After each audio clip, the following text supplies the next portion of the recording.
আজকে আমি বানাবো একদম সহজ পদ্ধতিতে বেগুন দিয়ে, কচু দিয়ে, আলু দিয়ে ইলিশ মাছের হালকা ঝোল।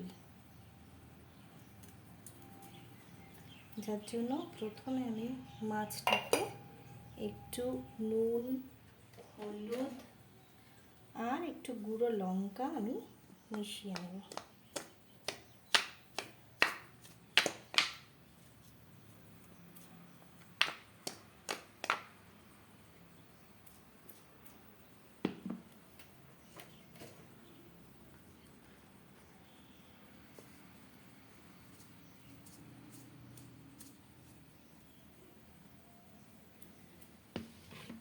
এগুলো দিয়ে আমি সুন্দর করে মাছটাকে আগে মেখে রেখে দেবো কিছুক্ষণ। রাখার পরে আমি কড়াইয়ে তেল দিয়ে মাছগুলোকে সব ভেজে, প্রথমে বেগুনটাকে ভেজে নেব, কচুটাকে ভেজে নেব, তারপরে মাছগুলোকে ভাজবো। তাহলে মাছগুলোতে না নুন হলুদটা একটু থাকবে বেশিক্ষণ মাখানো। কারণ মাছের পেটে ডিম আছে, তো ডিমগুলোতে যদি একটু নুন টুন না যায় তাহলে ভালো লাগে না খেতে। তো সেই জন্য আমাদের এখন কি হয়েছে, মা ঠাকুমাদের রান্না আমরা সব ভুলে যাচ্ছি আস্তে আস্তে, না পুরানো দিনের রান্না আস্তে আস্তে উধাও হয়ে যাচ্ছে। তো আমার মাকে আমি দেখেছি এইভাবে করতে, তো মায়ের ফর্মুলাই আজকে আমি করছি, তোমাদের সাথে শেয়ার করছি। আমার তো ভীষণ ভালো লাগে। আসলে কি, মায়ের হাতের রান্না তো সবাই ভালোবাসে, না মায়ের হাতের রান্না সবারই ভালো লাগে। তো আমার তো মা নেই, তো সেই জন্য মাঝে মধ্যে মায়ের হাতের রান্না করে, মানে মায়ের মতন তো হয় না, অত ভালো তো হয় না, কিন্তু চেষ্টা করি একটু মায়ের হাতের স্বাদটা ফিরে পাওয়ার জন্য। তো আমি প্রথমে মাছটাতে নুন হলুদ মাখিয়ে নিলাম। এবারে আমি কড়াইয়ে তেল দিয়ে দেব। কড়াইয়ে তেল দিয়ে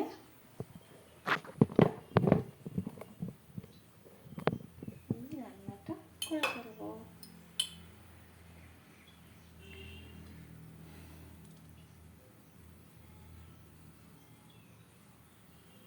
তেলটা একটু বেশি করেই দেব।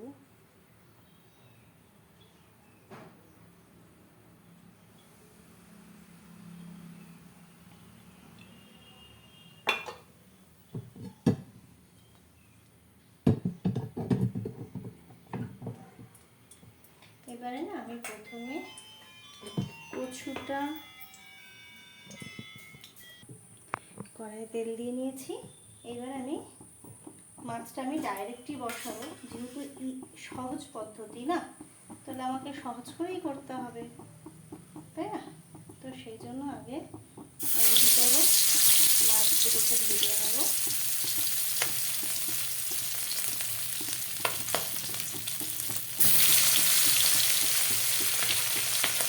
আমি একটু মেনটেন করি, তো সেই জন্য আমি তেলটা একটু কম ব্যবহার করি তরকারিতে।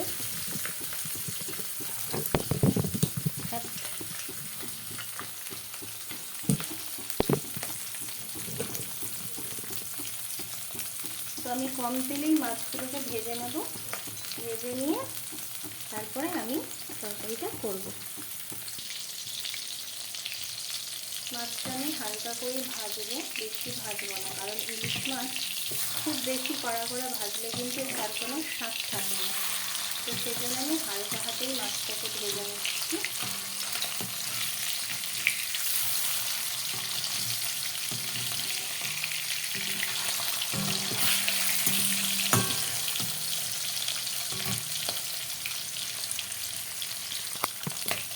এরকম হালকা হাতে সব মাছগুলো আমি ভেজে নিলাম, হালকা করে করেই ভাজলাম, বেশি ভাজছি না।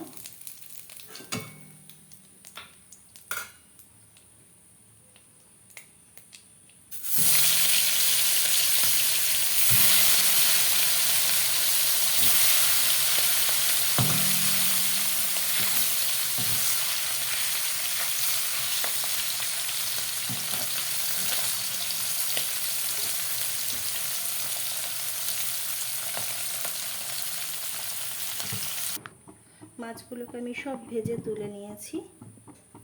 এবারে আমি একে একে দিয়ে দেব মশলা। হ্যাঁ,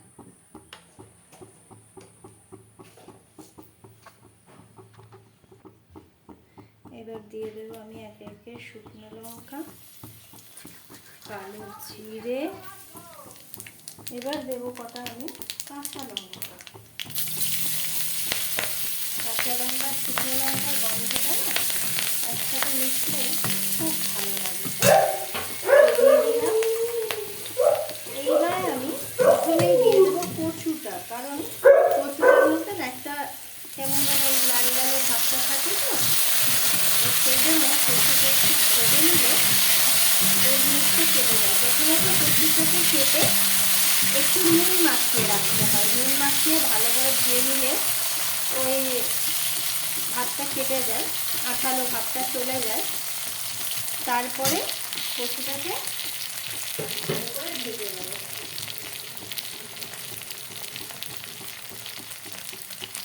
কচুটাকে ভালো করে ভেজে তারপরে আমি আলুটা বেগুনটা, এই জন্যই বললাম একদম সহজ পদ্ধতিতে, কেন আগেকার দিনের মা ঠাকুমারা তো ব্যস্ত থাকতেন,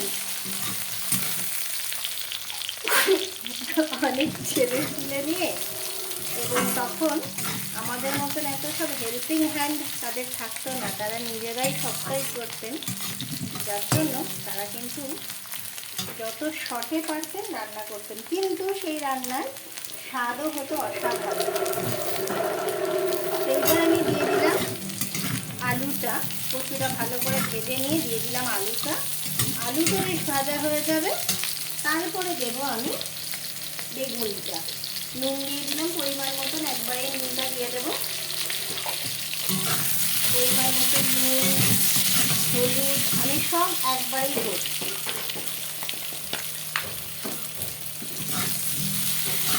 নুন হলুদ দিয়ে দিলাম।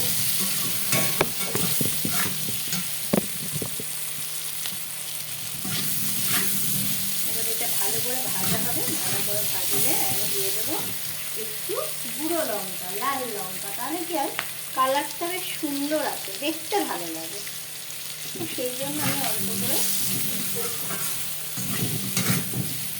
কাশ্মীরি লাল লঙ্কা গুঁড়ো একটু দিয়ে দিলাম। এবার ঝালটা বুঝে, যে যেরকম ঝাল খায় সে সেইভাবে ঝালটা, কেউ যদি চড়া ঝাল খায় সে চড়া দেবেন, আর যে কম ঝাল খায় সে কম দেবেন। এবার আমি দিয়ে দিচ্ছি বেগুনগুলো। এবার সবটা একসাথে সুন্দর করে আগে আমি ভেজে নেব।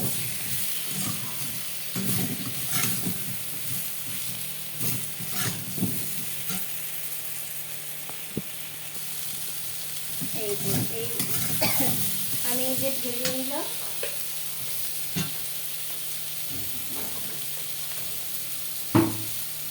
কেউ চাইলে বেগুনটা আগে ভেজে নিতে পারে, আমি এত সময় নেই, এই জন্য আমি যতটা পারছি তাতে করছি।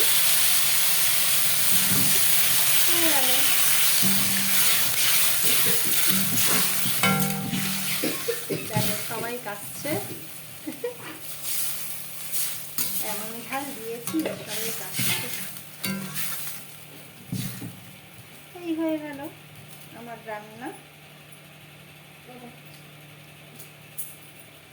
আমি এর মধ্যে না একটু জিরে গুঁড়ো দেবো, ওটাতে আরো সুন্দর লাগে।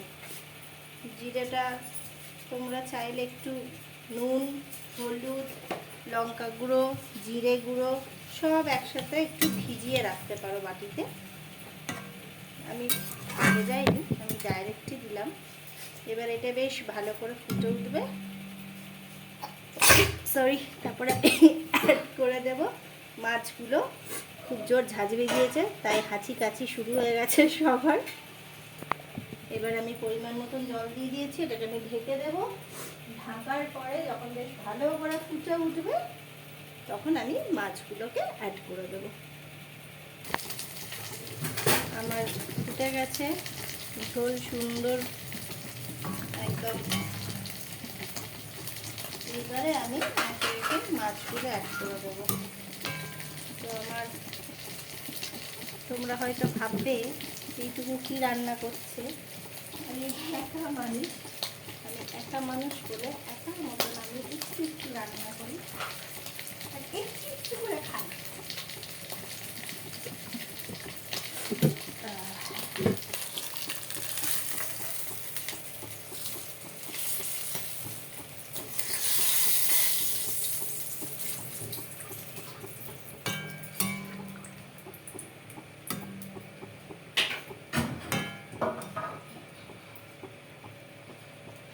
এই হয়ে গেল আমার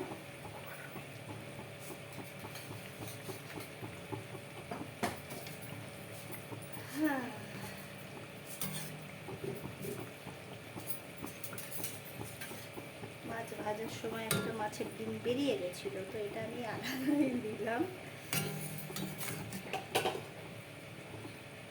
এবার সুন্দর করে মাছটা এর সাথে একদম ফুটে সুন্দর করে হয়ে যাবে, তারপর সুন্দর করে আমি দেখিয়ে দেব।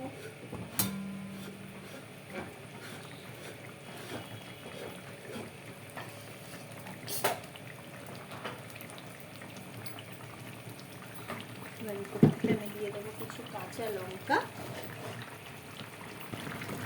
দেখো খুব সুন্দর করে এটা ফুটে গেছে। নামানোর আগে একটু কাঁচা লঙ্কা, অল্প একটু ধনে পাতা, আর দেবো আমি একটু কাঁচা সর্ষের তেল। ইলিশ মাছে না কাঁচা সর্ষের তেলের গন্ধটা খুব ভালো লাগে, তাই একটু কাঁচা সর্ষের তেল দিয়ে দিলাম। গন্ধটা তো দারুণ বেরিয়েছে।